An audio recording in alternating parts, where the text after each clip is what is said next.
This is Sunrise Extra, streaming live on Wave Now. Good morning. You don't really need the big coat to put on the kids or you too heading outside this morning. You don't have to bundle up. Even Tawana, you might be a little bit warm in that sweater later. I'm overheating already. It's so bad. Oh, it is so bad right now. Usually we're freezing usually in the studio it's cold. Which is what I usually dress for, but apparently not this morning.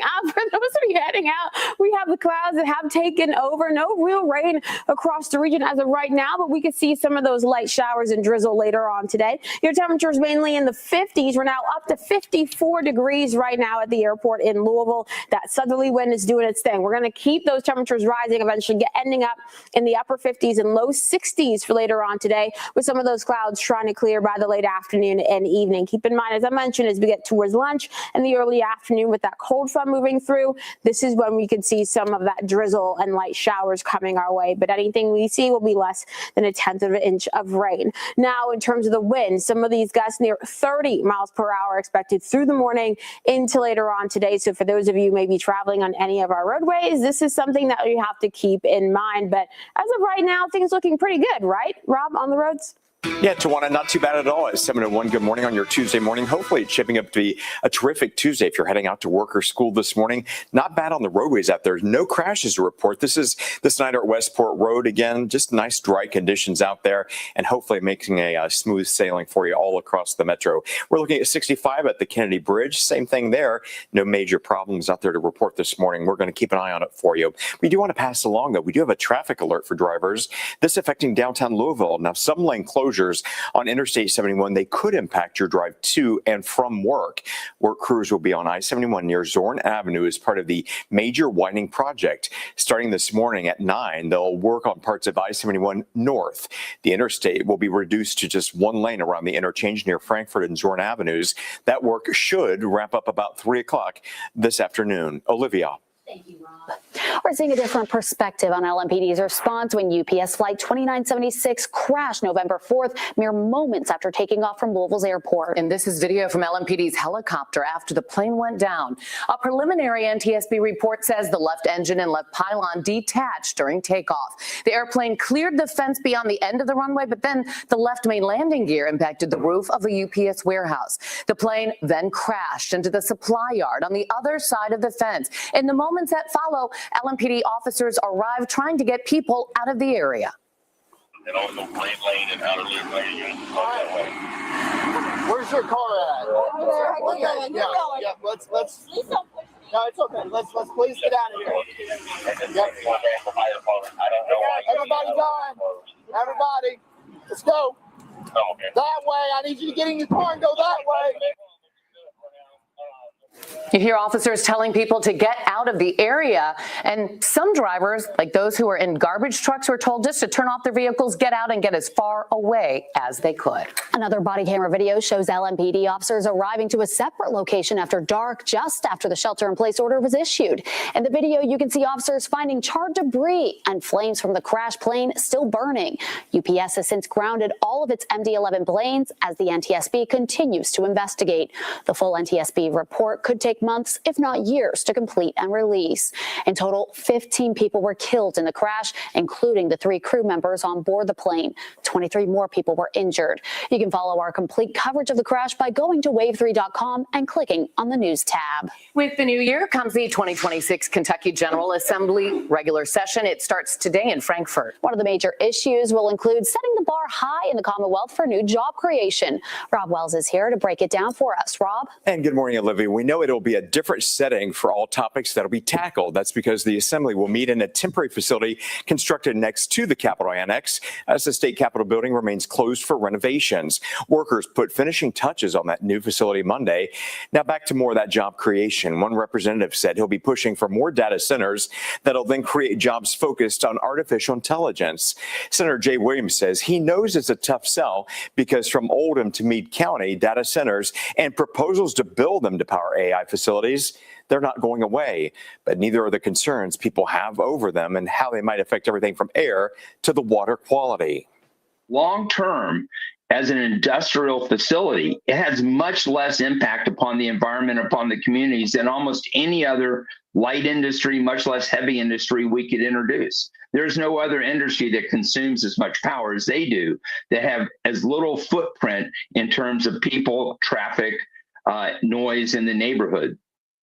Williams said he'll be stressing the good natural resources like available land and water resources that the Commonwealth has, that it makes it a prime site for new data centers. Of course, we'll be following the developments on that and other new legislation introduced at the Kentucky General Assembly all this week. Olivia, back over to you. Thank you, Rob. We're learning more about two police shootings that happened hours apart in Louisville. LMPD says one was part of a carjacking spree on December 19th. Police say officers were conducting a separate traffic stop when they saw the carjacking on Bardstown Road near the Krispy Kreme.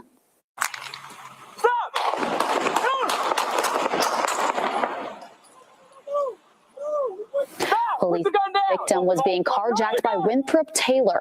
Taylor is accused of shooting at the victim. When the victim sees officers, video shows him getting out of the car, firing his own weapon before an officer fires his weapon. Right now, it isn't clear if it was the officer's bullet or the ones Taylor is accused of firing that hit the victim in both of his arms. Taylor was arrested a short time later and is charged with attempted murder of a first responder and assault. LMPD says even though the victim also fired a gun, he is not facing charges. LMPD says Officer Nicholas Fisher is who fired his weapon. Officer Fisher has no previous disciplinary history. He's still on administrative leave, which is standard during an investigation. LMPD also released body camera video of what happened less than 24 hours before that shooting. Officers were called to West Chestnut Street on December 18th after 10 shots were fired. Asa, show me your hands, buddy. Show me your hands. It's for nothing. LMPD says they found 30-year-old Asa McNeely after getting to the scene and chasing him to a backyard. In the video, you hear officers ordering him to drop his weapon. LMPD says he tried to reach for a gun on his waist before he was shot. McNeely is still receiving critical care this morning. Investigators say Officer John Heisler shot McNeely. He started with LMPD in 2019 and was rehired in 2021. He's received 45 letters of commendation and also 1 letter of reprimand for being at fault in an accident in 2024. A man is in jail after allegedly attempting to enter the home of LMPD Chief Paul Humphrey. Louisville police say 43-year-old Brandon Randall was drunk while trying to enter homes on Saturday.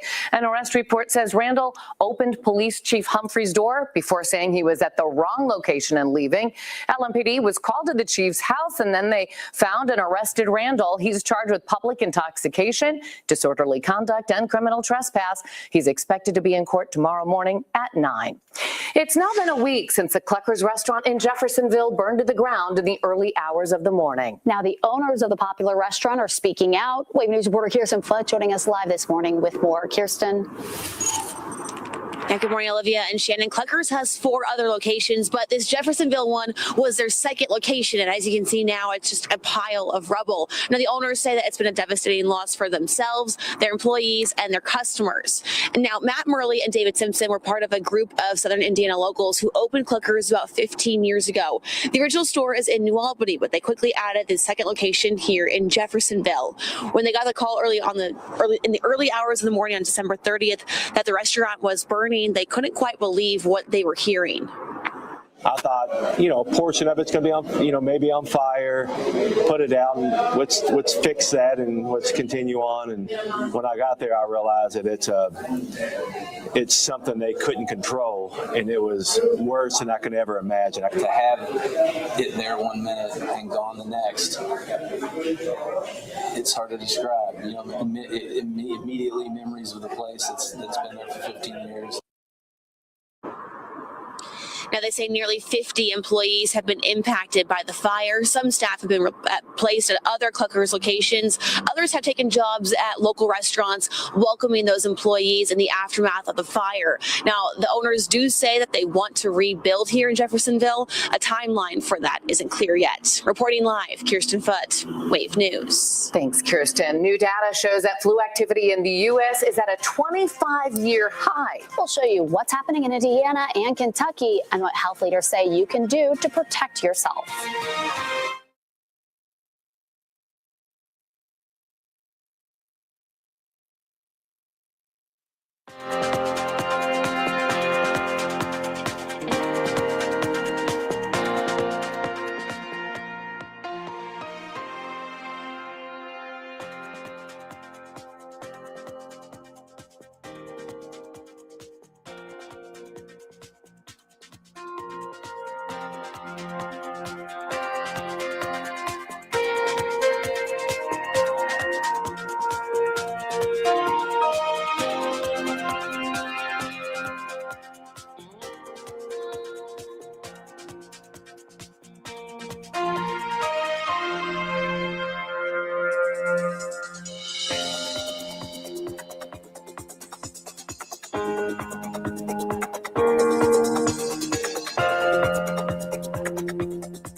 Today, the man accused of vandalizing Vice President J.D. Vance's Cincinnati home is expected to make his first court appearance. Early Monday morning, Secret Service agents and Cincinnati police arrested 26-year-old William DeFore. He's accused of breaking several windows of the home, causing tens of thousands of dollars of damage.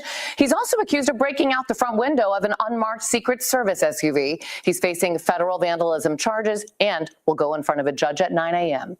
This is also not the first time William DeFore has been arrested. In 2023, he was charged with trespassing at UC Health Psychiatric Emergency Services building. A judge ruled him not competent to stand trial and dismissed the charges. Then in 2024, he was accused of damaging an interior design company. He was sentenced to treatment at a mental health facility. A new bipartisan budget plan could avoid another next government shutdown. Congress has until January 30th to pass a new spending package. The bipartisan budget plan costs about $180 billion. That is less than Biden-era spending levels, but more than President Trump's initial budget request. The package contains funding for energy programs and scientific research, as well as the Justice Department and other agencies. The plan does not cover all areas, so Congress will still have to deal with other contentious funding issues. Today marks 5 years since the deadly January 6th insurrection in Washington, D.C. On January 6, 2021, rioters stormed the Capitol, demanding the results of the 2020 election be overturned. They attacked officers and destroyed parts of the building. The Capitol was put on lockdown, and it took several hours for it to be secured. Lawmakers evacuated the House and Senate chambers. More than 1,000 people were charged by the Justice Department in connection with the riot. However, they were later pardoned by President Trump. We have a safety alert to tell you about this morning. Flu activity in the U.S. has reached the highest levels it's seen in 25 years. All but 4 states are at high or very high levels of flu activity. The 4 states at low activity levels include Montana, Vermont, South Dakota, and West Virginia. There's a new flu strain. It's called Subclade K, responsible for this spread. Subclade K began to spread after strains were chosen for this year's flu shots, which means flu vaccines likely only offer partial protection against it. Doctors say visits for flu symptoms haven't been this high since 1997. The CDC estimates at least 11 million people have had the flu so far this season, and 120,000 have been hospitalized. 5,000 have died. Here's a look at the CDC's flu activity map. And if you click on Kentucky, the state is very high in the activity level. And Indiana is also very high. Officials say remind family members to practice hand washing. Also consider at-home flu and COVID tests and make sure everyone is up to date on vaccines. TARC is considering changing how much it charges passengers to use the service. It's the first proposed fare adjustment since 2012. Public meetings are part of the process for TARC to increase rates. The board of directors will have a final vote on the proposed charges. TARC's first meeting will be January 20th at Shively City Hall at 5 p.m. The first meeting for TARC's paratransit service is Friday, January 16th at 6 p.m. at the National Federation of the Blind building.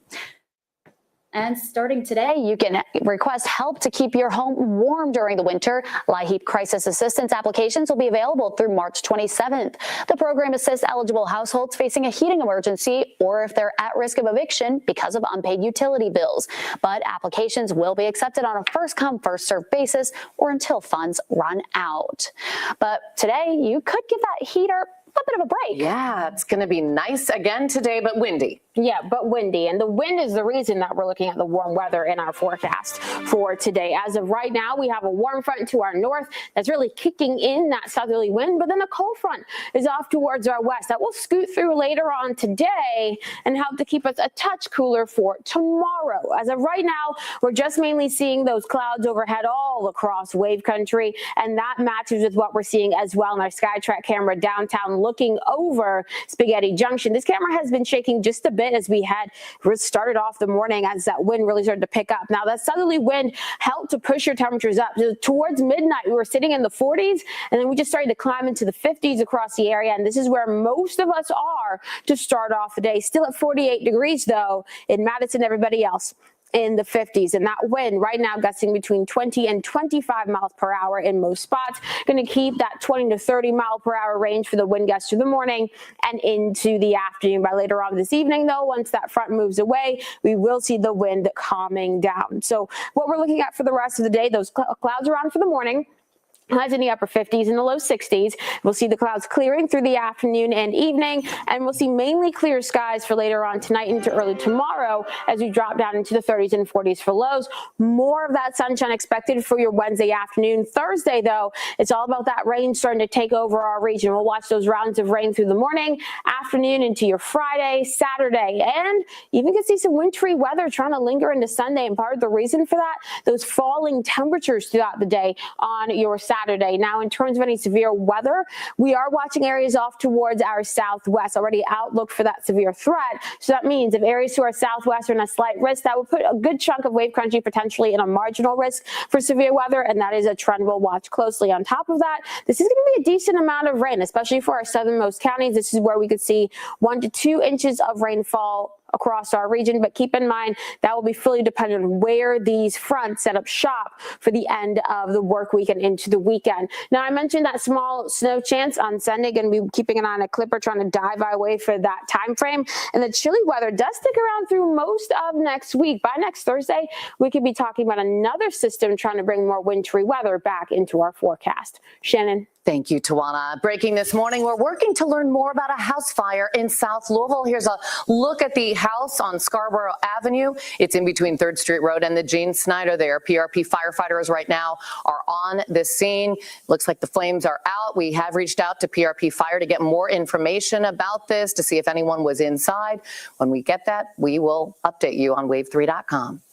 McDonald's is defending its McRib sandwich in the wake of a proposed class action lawsuit. 4 people suing the fast food giant say the sandwich doesn't include any rib meat. The suit claims the McRib is instead made of lower grade cuts like shoulder, heart, tripe, and stomach. In a statement to USA Today, McDonald's says the lawsuit, quote, distorts the facts and many of the claims are inaccurate. McDonald's says the McRib is made of 100% boneless pork sourced from farmers and suppliers across the U.S. Tech company NVIDIA is unveiling faster artificial intelligence chips. NVIDIA CEO unveiled the new AI server systems called Vera Rubin at the Consumer Electronics Show in Las Vegas Monday. They're expected to go on sale in the second half of this year. The company's CEO says there's been massive demand for advanced processors to train and operate AI models. So much to learn about AI. Coming up, we'll tell you how to save some money if you need to buy a 2026 hunting and fishing license.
city is inching closer to its goal to raise $1 million to help improve Louisville libraries. The $100,000 donation from the Friends of the Louisville Free Public Library was made to Metro's $1 million match initiative yesterday, bringing the total raised to $830,000.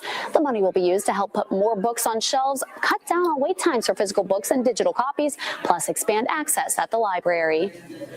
It's a sign our community uses, supports, and loves its libraries, and that it wants more.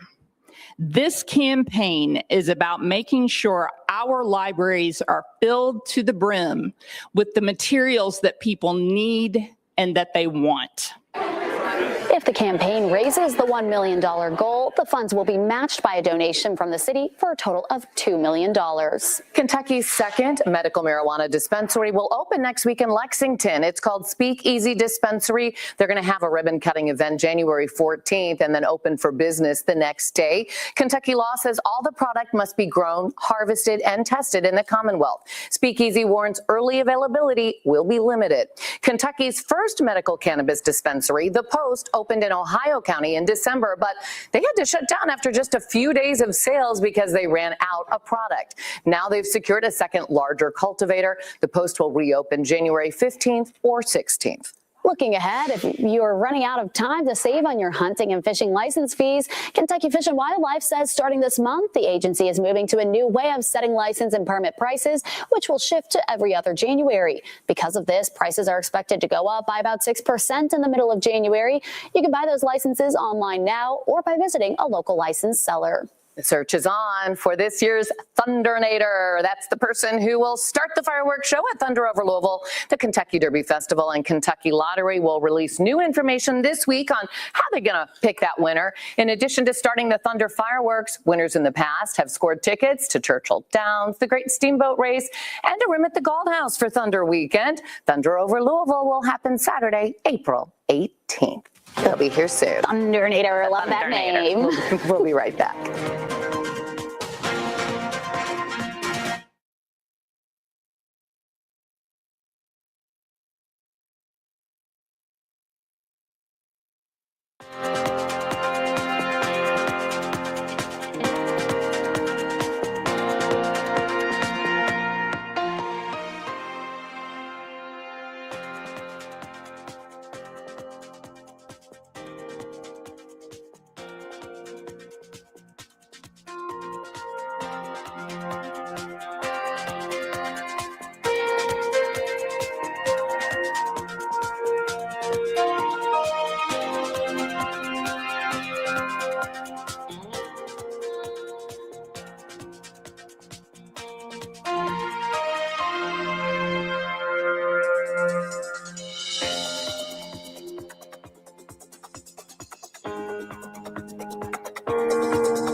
This Wave News update is sponsored by Oxmoor Auto Group.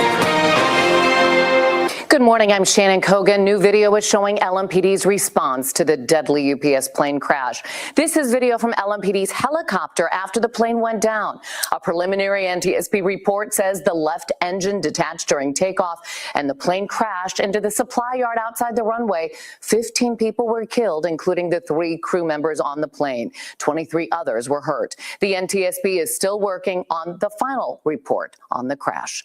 Here's meteorologist Tawana Andrew and maybe a ponytail today. Yeah, maybe an updo for sure, and maybe even some short sleeves because we are seeing that warmer weather in our forecast for today. As of right now, we're dealing with plenty of clouds overhead on our satellite and radar, and that's matching with what we're seeing as well on our SkyTrack camera looking from downtown Louisville over the bridges and into Jeffersonville. Your temperatures have been gradually warming up with the help of that southwesterly wind. This is why nearly everyone is sitting in the 50s to start off the day, and that wind continues to increase with some of these gusts between 20 and 30 miles per hour. We're going to keep these windy conditions through the rest of the morning into the afternoon, so keep that in mind as you're planning your day. The wind does finally relax after sunset. Now, your temperatures with the help of that southwesterly wind climbing into the upper 50s and low 60s for this afternoon. We'll keep an eye on a small drizzle chance for the afternoon and evening, and then we'll see clearing skies overnight. Rob. Tawana, thanks so much. Just getting word in of a 2-car crash that could affect your morning commute. The area that we're talking about with this alert is right at the ramp, 71 North ramp to I-265 North. Again, 2 cars involved with that. No reports of injuries. That just came into us within the last few minutes. Also keeping an eye at 65 at 265 West after a 1-car crash in that area. Make it a great morning and be sure to buckle up.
Good morning, and thanks so much for waking up with us. Staying with us here for Sunrise Extra. I'm Olivia Russell. First Sunrise Extra with you all for the new year. And as many of you all know, I was out of town actually in Puerto Rico for a wedding. And that is where Venezuelan leader Nicolas Maduro was brought when he was captured by the U.S.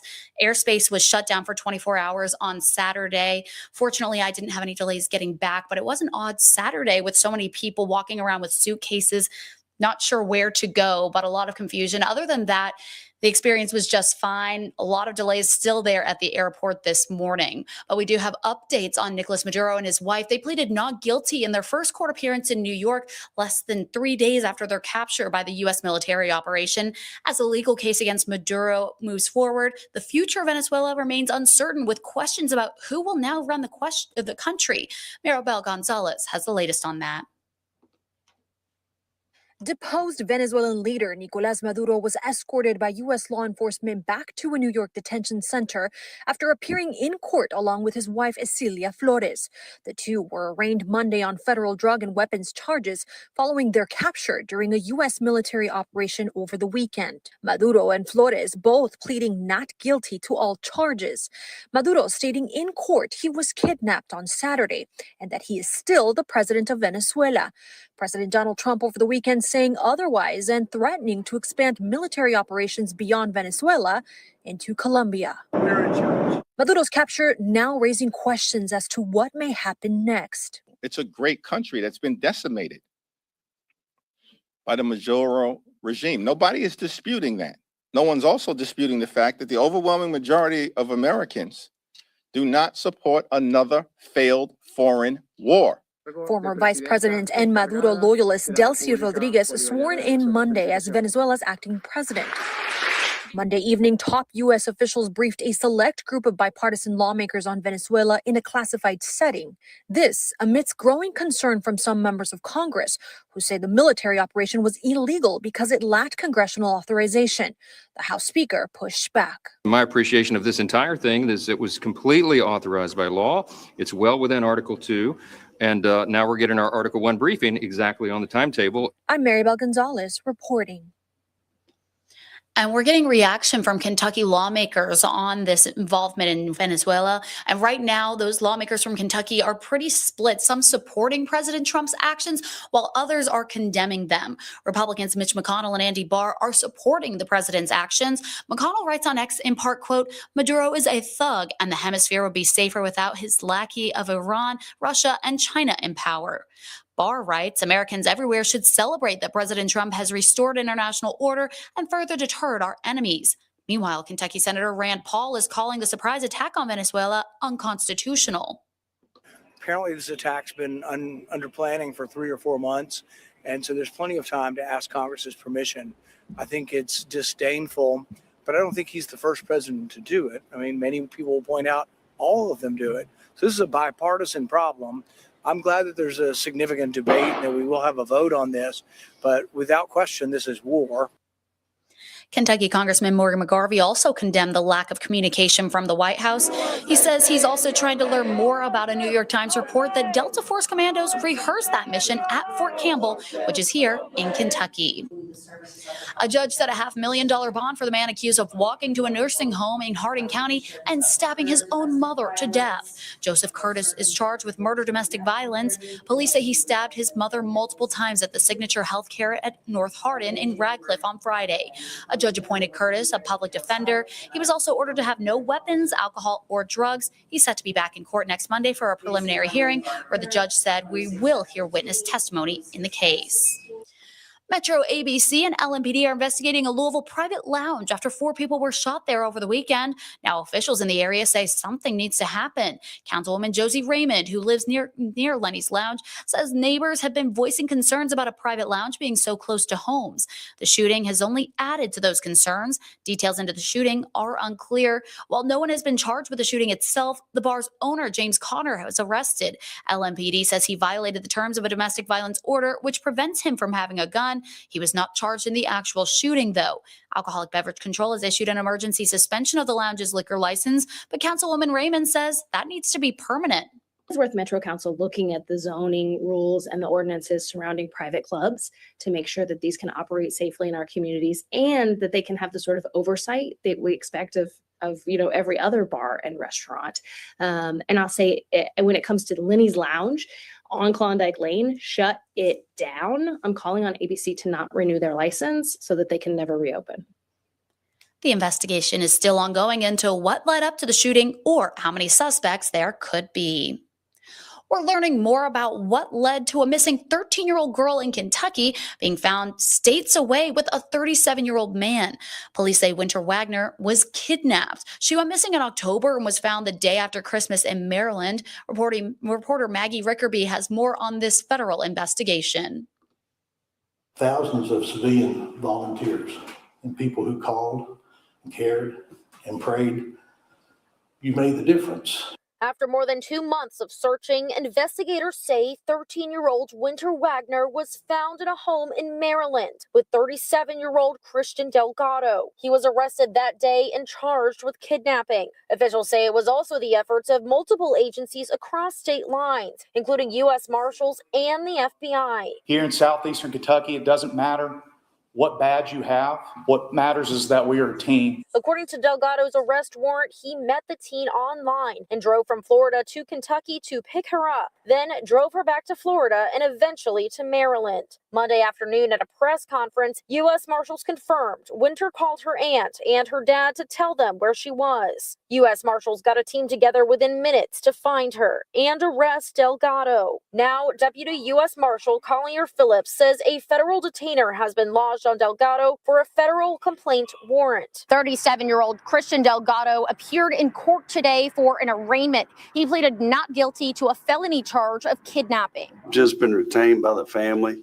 I've not had the opportunity to see the evidence, so I'm not comfortable making any comments about the evidence or about the strength of the case or the weakness of the case at this time. Delgado's lawyer, Christopher Spedding, asked the court to lower his client's bond, but Judge Catherine Sloan denied the request. Delgado was scheduled to have a preliminary hearing March 11th, but officials expect he will be indicted here in Kentucky before the end of the month. As one missing girl is found, Kentucky State Police Trooper Scotty Pennington has a message to parents. Be nosy with your children.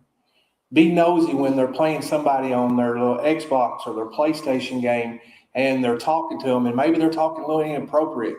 You don't know where that monster is hiding. Officials say a federal criminal investigation remains ongoing.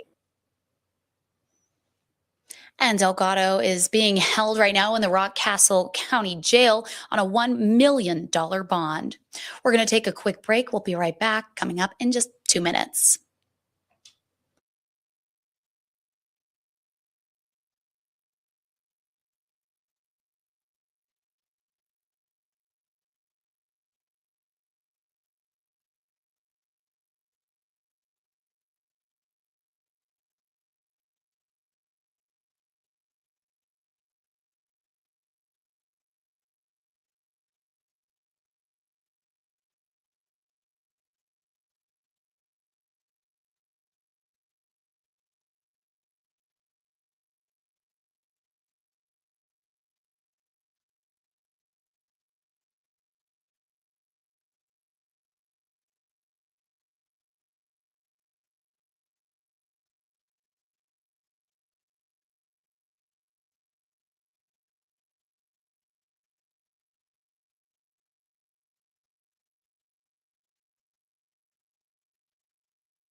The Department of Justice says it needs more time to review files related to the Jeffrey Epstein case before making those files public. The DOJ says it has released less than 1% of its Epstein files, and it's still reviewing more than 2 million documents. The agency was expected to release everything on the convicted sex offender by December under a law passed by most of Congress last year. The DOJ says it needs time to sort through papers, photos, videos, and audio files stored in the FBI system. Epstein was found dead in his prison cell in 2019 by an apparent suicide. Federal health officials announced an overhaul of childhood vaccine schedules, now recommending fewer shots. This comes as flu levels in the U.S. reach the highest level in 25 years. According to the CDC, so far this season, at least 11 million people have been infected. Some fear recommending fewer immunizations will lead to more infections. Reed Binion reports. Today, HHS Secretary Robert F. Kennedy announced plans to alter the U.S. childhood vaccination schedule. Health experts expressing concern over the Department of Health and Human Services' decision to recommend fewer vaccines for most American children. If changes to our schedule are needed, and over the years we've made lots of changes when evidence supported it, they should come from careful scientific review. A number of recommendations remain intact, including those for the measles, mumps, and rubella, and immunizations against polio, chickenpox, HPV, and others. But officials are narrowing recommendations for some vaccinations, including hepatitis A and B, to children who are broadly at higher risk for infections. As for flu, COVID-19, and rotavirus, officials recommend vaccination decisions be based on consultation with a healthcare provider. Some experts worry reduced vaccinations could lead to more preventable infections in children. Parents deserve clear, consistent, evidence-based guidance they can trust. I'm Reed Binion reporting. According to the CDC, all but 4 states have high or very high levels of flu activity, and that includes Kentucky and Indiana. I feel like we all know someone who has the flu recently. People wanting to use weight loss drugs have a cheaper option now. Drug maker Novo Nordisk says it's making a pill version of Wegovy available, and it'll cost less than $150 a month. The program is for the starter dose of the popular drug. It's for people who don't want to do the weekly injection. The drug maker says higher strengths of the pill will be available later this week. The new starter dose deal is for patients who can pay cash. It was set up through a deal the company made with the Trump administration. Leaders at the Federal Emergency Management Agency are being told to brace for possible major layoffs in the coming months. A memo to senior FEMA leaders says a review is being done to identify which jobs were essential and which positions could be eliminated. The email included the goal to cut the agency staff by more than half, more than 11,000 jobs by October. Leaders were told this is only a review with no final decisions made yet on those staffing cuts. Minnesota Governor Tim Walz has ended his re-election bid. It comes as pressure builds over a Medicaid fraud investigation. A U.S. attorney that found that at least half of the $18 billion paid through Minnesota's 14 Medicaid waiver programs since 2018 could be fraudulent. Governor Walz cited growing pressure as one of the reasons for his decision to leave the race. He was seeking his 3rd term as governor. Workers who relied on tips, clocked overtime hours, or bought a car assembled in America in 2025 could see some additional money back on their tax returns this year. In July of 2025, the president's budget bill in Congress passed impacts this year's tax returns. Certain tipped workers are expected to be able to deduct up to $25,000 of qualified tipped income on their federal taxes. The new tax laws also allows certain workers to deduct up to $12,500 in qualified overtime pay as well, though tax experts say it's going to take some work to determine what qualifies. It's going to be a complex thing to work through. Puts a little bit more burden on the tax preparer to make sure they're getting that information. And it's not as simple as your overtime total paid for the year. It's only on the halftime. Those who bought a new American assembled car could see a return on their taxes as well due to a change that allows a deduction of up to $10,000 in auto loan interest. If you're looking to buy a house this year and you need a loan, a new report finds that 8% of Americans applying for a mortgage were denied. In this Watching Your Wallet, Rachel DePompa finds the most common reasons why they were denied and what steps you can take to prevent it. While 8% of mortgages being denied in 2024, the most recent data, is a relatively small number, it's also been hovering around that for the last 6 years. Kate Wood is a lending expert with NerdWallet. She says she's seen a lot of these denials coming up during the actual buying process pretty late in the game. And the most common reason cited for a mortgage application being denied was buyers having a debt-to-income ratio that was just too high.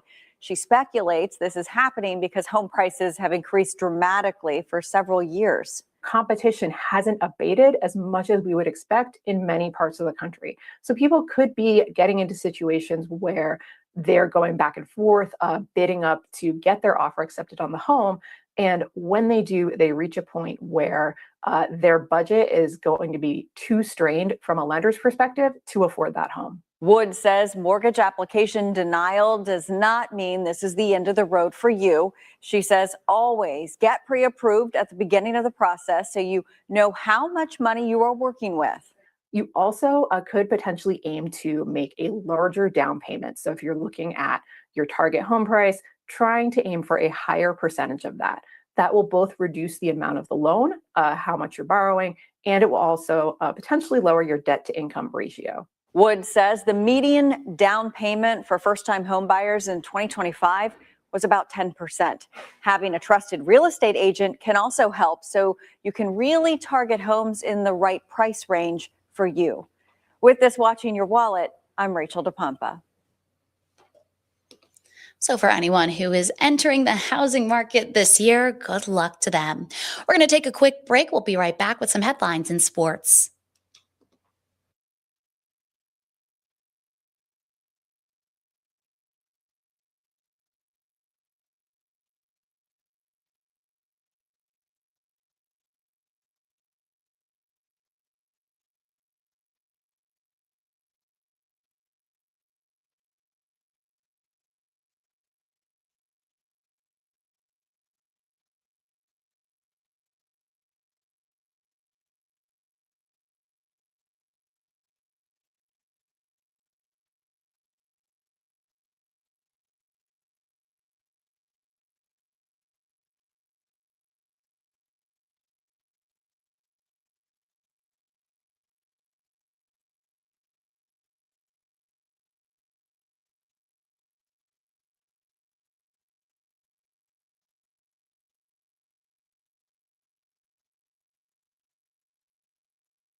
Well, tonight's a big matchup for the Cards. They're taking on Duke in this ACC home opener.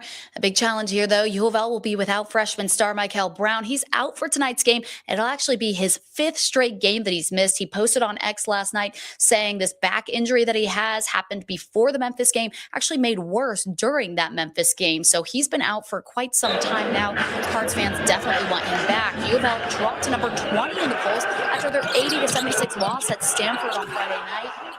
Still adjusting to life without that star point guard, though. Players say everyone is trying to make things happen on the offensive end. Kel is one of our, primary ball handlers, but, PK always preaches next man up. We're going to always support him and, the process and journey that he's going through. And, whatever we got to do, we're going to do it. So the Cards take on Duke tonight at 7 o'clock at the KFC Yum Center. You can watch that game on ESPN if you don't want to make your way downtown. And if you are going to the game, remember, it's a stripe out game. So here's video that shows a time lapse from the KFC Yum Center getting that stripe out ready as crews are putting T-shirts on all of those chairs there filling the Yum Center. So if you're getting dressed before you head out there, instead of putting on that T-shirt there, odd number sections and seats will wear black, and people sitting in even number sections are supposed to wear red. It gives that striped effect. It looks really cool on TV. So if you're going to the game tonight, just make sure you double check where you're sitting so you know exactly what color to wear. You don't want to be that one person who screws up the stripe out. Kentucky fans will get to see their men's basketball team back in action tomorrow as they host the Missouri Tigers. The Cats haven't started the season as they hope. They sit unranked with a record of 9-5. Kentucky has only beaten one ranked opponent this season, and that came against then 22nd ranked St. John's, who themselves now sit unranked. UK is coming off a 15-point loss to Alabama on Saturday. They're looking to rebound tonight, or tomorrow tonight. Tip-off for that one is at Rupp Arena at 7 p.m., and you can watch it on ESPN2. Moving now to football action. The Louisville Kings season is right around the corner, and some important dates were released for the newest addition to the UFL. On Friday, the league's quarterback draft is being held remotely. The regional college allocation, in which each team selects 3 players from their allocated regions, is happening on Saturday. On January 13th, that'll mark the formal draft of all players who played in the league last season. Then on the 14th, the free agent draft of players who are not under contract will take place. The Kings and the rest of the UFL kick off their season on March 27th. It'll be interesting to watch some springtime football. And if you'd like to run in this year's Derby Festival Mini or Marathon, Norton Sports Health is kicking off their free training program this week. There's a kickoff event Thursday from 5:30 p.m. until 8 at the Kentucky Derby Museum. Training will start on January 10th and will continue each week all the way through race day. The program includes group runs, stretching, yoga, nutrition advice, and more. The program is for everyone, no matter your experience, and even walkers and runners can both attend. You can sign up for that training for free on Kentucky Derby Festival's website. I am already looking ahead to my own training for that. So many of us will be out there. I've heard it's a great time to be part of that mini and marathon. That's all the time we have here for Sunrise Extra. Thank you so much for joining us. Have a great Tuesday.